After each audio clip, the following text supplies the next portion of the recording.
खुशामदीद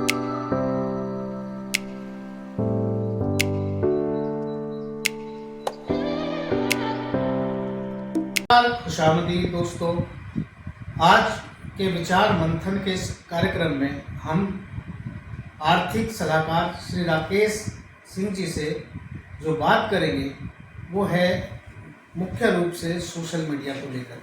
social media एक ऐसी चीज़ हो गई है कि जिसने हमारे देश में एक अच्छाई कम की है और बुराई ज़्यादा फैला दी है। इस सोशल मीडिया के जरिए हो ये रहा है कि हमारा युवा पूरा भ्रमित हो रहा है। सोशल मीडिया के जरिए साइबर क्राइम हो रहा है, जिससे लोगों को लाखों करोड़ों का चूना भी लग रहा है। ज़रूरत इस बात की है कि सरकार ऐसे कदम उठाए कि इसको रोका जा सके, ये सोशल मीडिया का जितना दुरुपयोग हो रहा है उस पर कंट्रोल किया जा सके। आर के सिंह साहब से हम इस बारे में जानेंगे कि आखिर इसको कैसे रोका जा सकता है। स्वागत है आपका मंथन के इस कार्यक्रम में। थैंक यू सर, नमस्कार। थैंक यू, बहुत बहुत धन्यवाद, शुक्रिया।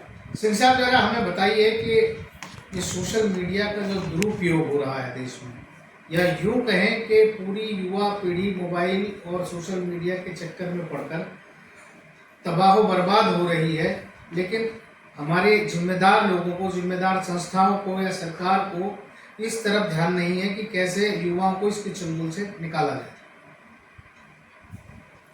देखिए, जहाँ तक मेरी अपनी सूचना और जानकारी है, ये कुछ वर्ल्ड के दिग्गजों ने, जिसमें कुछ देश हैं जो वर्ल्ड पर राज करना चाहते हैं और राज करते रहे हैं, उन्होंने देखा कि जब वर्ल्ड सोवरेन हो गया है तो फॉर्मल एजुकेशन सिस्टम हर सरकार ने अपना बनाया।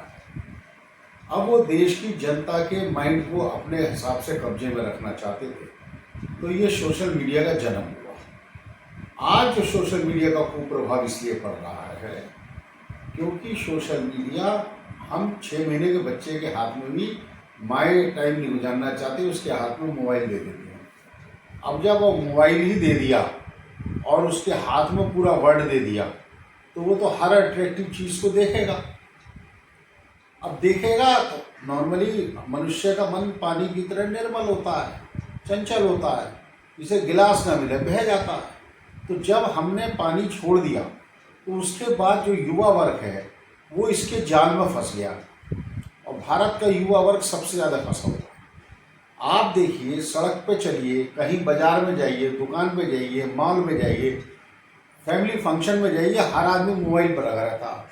हस्बैंड वाइफ बैठे होते हैं, दोनों अलग अलग मोबाइल पर लगे रहते हैं।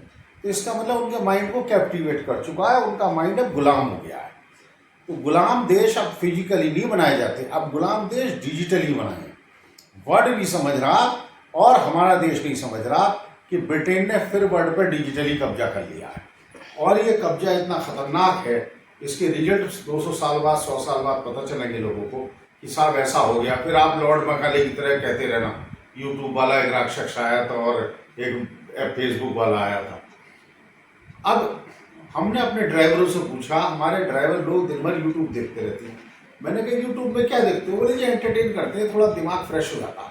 मैंने कहा यूट्यूब पे तुमने कभी ड्राइविंग और कार से रिलेटेड पूछा, देखा? बोले ना। जब तुम कार चलाते हो, ड्राइविंग करते हो, ड्राइविंग का यूट्यूब नहीं देखोगे। कार जो चला रहा हो, मान लीजिए आप BMW चला रहा हो, मर्सिडीज चला रहा हो, उसमें क्या क्या फीचर होते हैं आपने यूट्यूब पर नहीं देखोगे। तनख्वाह चाहोगे मेरी बढ़ जाए, काम आप पे आता नहीं है, मर्सिडीज के स्विच आपको पता नहीं है जो ड्राइविंग करते हो, आप कभी गूगल मैप भी देखते हो। हर ड्राइवर को लॉन्गिट्यूड, लैटिट्यूड और दिशाओं का ज्ञान पहले होना चाहिए, उसके बाद गाड़ी के फीचर और फिर उसके बाद ड्राइविंग होनी चाहिए। अब पहिया घुमाने को वो स्टीयरिंग को ड्राइविंग समझते हैं, फिर सोचते हैं तनख्वाहों में 20-25 हज़ार से ज़्यादा मिले। कैसे मिलेगी? काम ही नहीं आता, ड्राइविंग ही नहीं आती, केवल पहिया घुमाते हैं बैलगाड़ी की तरह। कार का चला रहे हैं, आप देखिए पूरे दिल्ली का ट्रैफिक, लग रहा है किसी को कार चलानी आती है, ऐसे लग रहा है जैसे कोई घोड़ा तांगा चला रहे हैं, लगता ही नहीं कार चला रहे हैं। जो ड्राइविंग सीखी नहीं, लॉन्गिट्यूड लैटिट्यूड नहीं पता, दिशाओं का ज्ञान नहीं है। डिफरेंट फंक्शंस आ रहे हैं कार में, नए नए फीचर्स आ रहे हैं, फीचर इचकारे हो रही हैं, फंक्शन पता नहीं है, लेकिन यूँ चलाते रहते हैं, इधर कूद इधर कूद इधर कूद। इसका नुकसान का कारण क्या हुआ? राजीव गांधी तो चले गए, देश में सूचना क्रांति ला गए, देश में कंप्यूटर ला गए, मगर एजुकेशन सिस्टम में ये नहीं आया।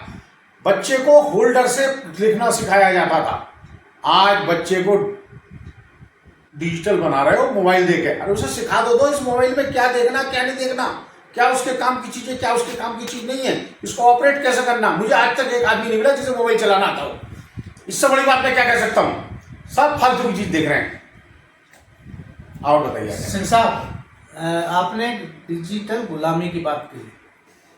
मैं ये जानना चाहता हूँ कि इसको थोड़ा सा विस्तार से बताएं ताकि हमारी युवा पीढ़ी को इससे कुछ ज्ञान मिल सके और वो इस गुलामी से बाहर आ सके।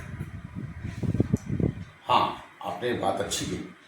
देखिए, गुलामी क्या होती है? गुलामी होती है जब आप अपना विचार स्वतंत्र न रख सकें, अपने मस्तिष्क को क्लीन रख के काम ना कर सकें, तो उसे गुलामी कहते हैं। आज हर युवा अपने बाप की बात नहीं मान रहा, माँ की नहीं मान रहा, अपने टीचर की नहीं मान रहा, अपने बॉस की नहीं मान रहा, इस मोबाइल की मान रहा। ये मोबाइल के गुलाम हो गया। सुबह उठता मोबाइल देखता, जहाँ जाता मोबाइल देखता, मोबाइल नहीं यूँ करने लगता, इसका मतलब मोबाइल के गुलाम हो गए। तो वो स्ट्रक्चर्ड चीज़ें तो सीख ही नहीं रहे, उनकी तो अनस्ट्रक्चर्ड नॉलेज है।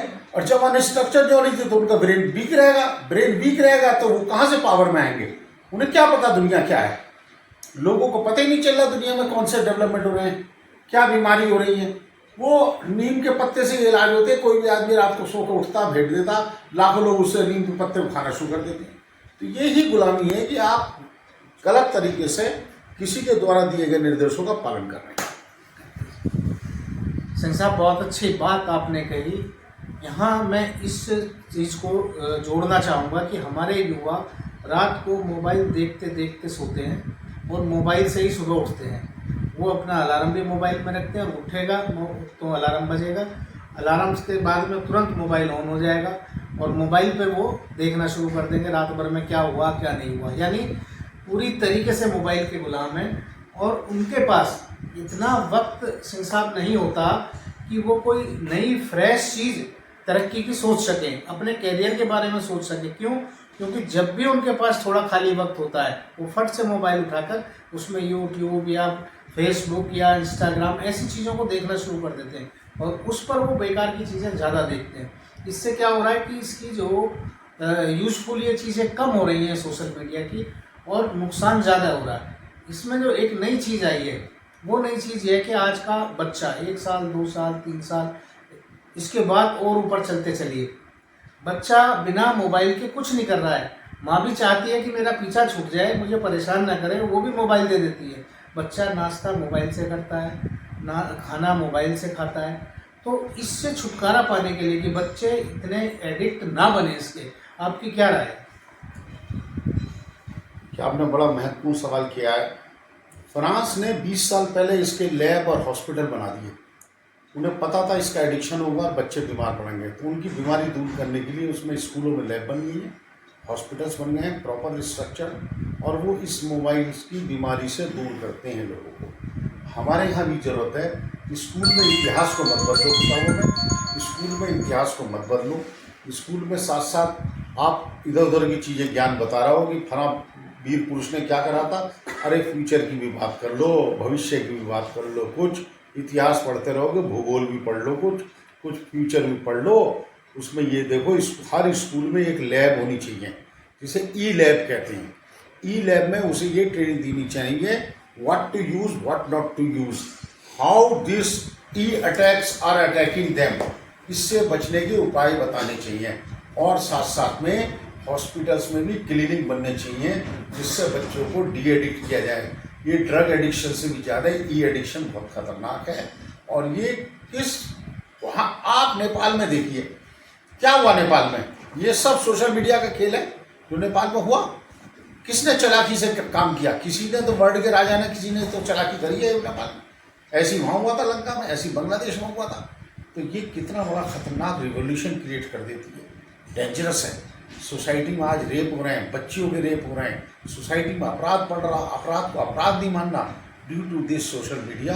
गवर्नमेंट को एक कमेटी बनानी चाहिए इसके लिए और सब स्कूलों में सिलेबस में इंक्लूड करना चाहिए effect of the social media and electronic media के कुप्रभावों से कैसे बचें और इसका यूज़ प्रोडक्टिव कैसे करें।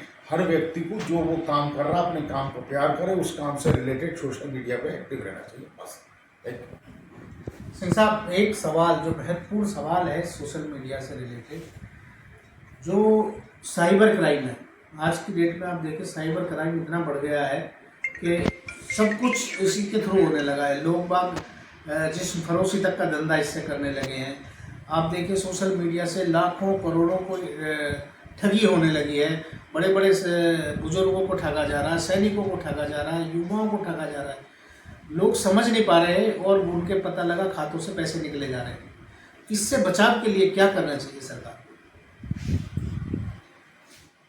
सवाल आप आज बहुत अच्छे पूछ रहे हैं आजाद साहब, तारीफ करूंगा। आपको पता है ये बात, ये सरकार बनाई क्यों गई थी?